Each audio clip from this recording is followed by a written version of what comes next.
Hi everyone, Kate here for a fun video that Megan, Hannah, and I have been planning for quite some time, and we are calling it the Little Women Oscars. And we thought since it was Oscar season, it would be a good time to put out this video analyzing and giving you what we think are the best of the best out of the Little Women adaptations that are out there. So the adaptations that are in the running are the 1933 Katharine Hepburn version, the 1949, I just forgot her name, June Allison version, the 1978 version, which does feature Eve Plumb of Brady Bunch fame, and then the 1994 Winona Ryder version, the 2017 BBC version, and then the 2019 Greta Gerwig directed version. We have watched all of these, and we are going to tell you what the different aspects that we think are great about these different films. But in honor of the Oscars, we have created this video in awards format. So we will be awarding different films, actresses, storylines, things like that. Okay, so the first one is the best Marmee storyline. So the storyline that we feel kind of shows the different aspects that Marmee has to her character and her strength and kind of her. Marmee talks about in the book how she's angry every day of her life. So maybe showing her struggle with that and just what we think is the best Marmee storyline. So I have a lot of ties here because I do have some that I think they're equally strong in different aspects. And so the two that have tied for this is the 2017 performance by Emily Watson as Marmee in the BBC version. If you have not seen this version, I think the Marmee aspect of it is a real strength of this one. It's just, she really does show how she struggles to kind of rein in her emotions sometimes, which is so true to the character of Marmee, and also just shows her deep and devoted love for her girls. And then the other one that I had to pick was Susan Sarandon's performance in the 1994 version. She, to me, is when I think of Marmee, she's who I envision. She just has such a good embodiment of the character, and she really just wants her girls to do the best that they can and wants them to learn from mistakes, not to think that they won't make mistakes, but to learn from them and, onwards and upwards, how transcendentalists would feel about it. And she has such a marvelous, marvelous way of portraying Marmee. The next award will be awarded to the best Meg and John storyline. And hands down, I had to pick the 2017 one, which is by Willa Fitzgerald as Meg and Julian Morris as John. So to me, one of the aspects that in films,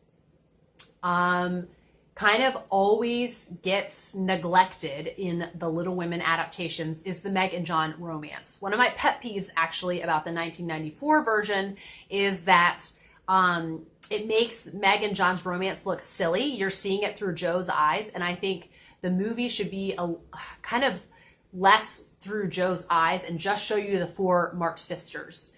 And I think that I don't like that it makes their romance look silly, because no one wants to be made fun of for falling in love with who they fall in love with. And it's just, so I really struggle with that about the 1994 one. It's kind of this comic relief, like, oh, they're in love. Isn't that so funny? And I love in the 2017 one. Also, I feel like you get to know John the most that you do out of any of them. He's a really hard character to pull off, though, because he is so quiet and gentle, and it's hard to give him, he doesn't get that much camera time just because the girls are the main characters. But they just added several scenes in this, and I really appreciated kind of the amount that they gave to it, and I really loved the Meg and John romance in this. And the next category is the best Amy and Laurie storyline. So Amy is one of those characters that up until the 2019 version, I feel, has not been given her dues. And I watched this really cool video that kind of basically pointed out that Amy and Joe are actually very similar. They just have different ways that they're going to go about getting financial stability. So With that being said, the 2019 performance by Florence Pugh and Timothée Chalamet, I definitely have to award it to that. I love that you get to see Amy in a different light. You don't just see her as a little girl who does naughty things sometimes. I think a lot of the time you just see Amy, the things that are memorable about her is how she's naughty. And then, when she's grown up, you don't see her as much. So I love that this film gives so much time to Amy, and you really see kind of the things that are special and the strengths that Amy has. And also, you get a lot of time with Amy and Laurie in Europe, and I really appreciate that about it. The next category is the best Joe and Laurie storyline. So Joe and Laurie, the doomed, romance, the one-sided romance, unrequited love. Which film did I award it to? And I had to award it to 2 films. So the first film I wanted to award it to was the 1994 performances by Winona Ryder and Christian Bale, because they have such chemistry on camera, and you can tell just very shortly in that Laurie is pining away for Joe, and the pain that it gives Laurie, that it gives Joe to turn down his marriage proposal. It's just all so real.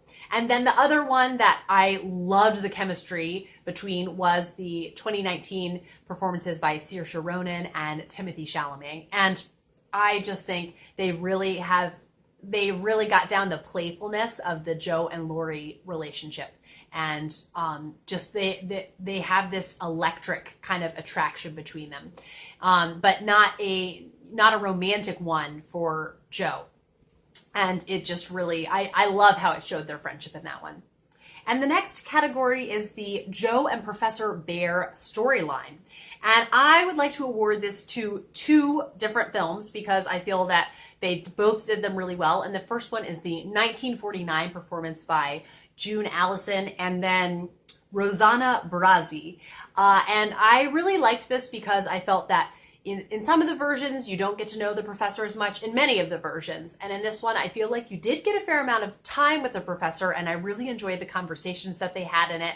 And I really loved June Allison as Joe, and just really, really loved those 2 together. And I loved the amount of time we got with them. And then, of course, the 1994 performances by Winona Ryder and Gabriel Byrne. I really love seeing how the love of art and culture is such a huge component of Joe March's personality. And so to meet this man who has such a love for philosophy and reading and music and opera, like she does, it's really wonderful to see their relationship unfold and love slowly grow between them. The next category that is getting an award is for the March sisters as a whole. So which film kind of gives you the family dynamic where you get to see them all together and the bond that these sisters have that will never go away and I had to pick the 2019 Greta Gerwig directed film. So that is Eliza Scanlon as Beth, Florence Pugh as Amy, Saoirse Ronan as Joe, and Emma Watson as Meg. And just the naturalistic style of dialogue that Greta Gerwig has in this, where they're all kind of talking on top of one another like sisters really do, just gave such a really unique quality to this film. And I really felt like you feel like you are getting to watch this family spend time together, and you see the true dynamics with all of the different sisters between each other and just seeing them all together. And I really love that about it. So the seeing the 4 March sisters together, I think the 2019 one has to be my favorite for that. The next award is Joe's writing storyline. So how do we see the progression of Joe's writing, with the Pickwick Society, and then when she starts writing sort of Penny Dreadful type stories, and eventually writing the novel Little Women.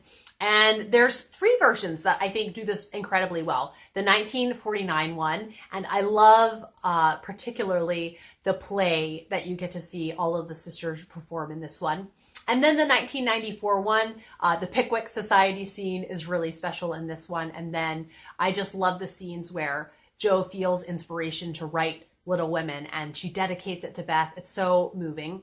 And then lastly, the 2019 one. While I didn't like Greta Gerwig's style that she had with the characters looking directly at the camera and dictating letters, I did really like the aspects that she had about Joe's writing, and I loved the Pickwick Society scene in this film, and then getting to see Joe's book actually printed out is really neat. And then the next award goes to Best Adaptation. And so I have a tie between three, and you'll probably be able to guess from the previous awards, and that has to be for the 1994 one, the 1949 one, and the 2019 one. These three to me are really comforting. There's a really special, unique quality to each one. The 1949 one definitely has a different flavor because it's such an older film. I love the charm that it has, and it actually has my favorite Christmas gift giving to Marmee scene out of all the different versions.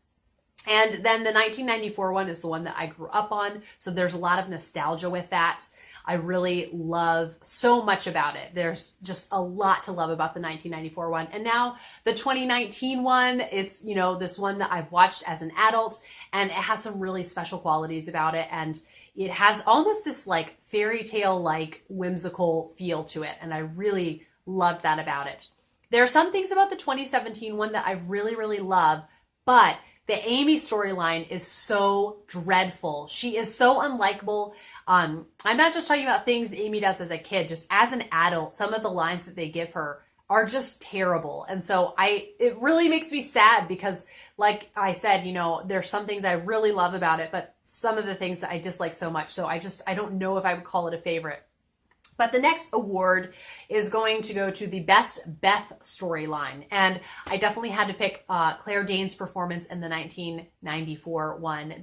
She just shows this quiet strength that Beth has about her.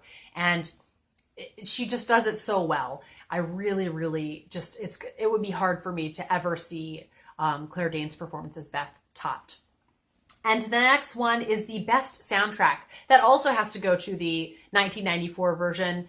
It is written by Thomas Newman, or composed by Thomas Newman, and it just has this real all-American sound to it, and it really pulls at your heartstrings at the same time, and it's some of my favorite reading music. I love the Little Women soundtrack by Thomas Newman. The next category is Best Cinematography, and I would like to pick the 2017 Little Women, and the cinematographer for that was Piers McGrail, and it has a real, just artistic sensibility about it, and he does close-up shots on like white curtains blowing in the window, and close-up shots on like the icy branches outside during wintertime. It feels very artistic. It's like the literary fiction of film kind of thing. And I really appreciate the cinematography in that one. It's kind of this work of art in and of itself. Then the Best Aunt March is a category I would also like to add. And I would like to pick Angela Lansbury from the 2017 version. She is just marvelous as Aunt March and has such like flair and pizzazz as Aunt March. And I love it. And then next to last is the Best Father March, because he is one of those characters that, I mean, he doesn't get a lot of time in the book even, but in the film he gets even less.